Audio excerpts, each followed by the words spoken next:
जाग जाए मुसलमान सवेरा हुआ, दूर सारे जहां से अंधेरा हुआ।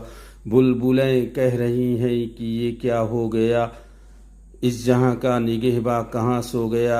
आज भी मुसलमानों अगर नहीं जागोगे तो हमारी वक्फ की जायदादें, मसाजिद और मदारिस की जायदादें महफूज नहीं रहेंगी।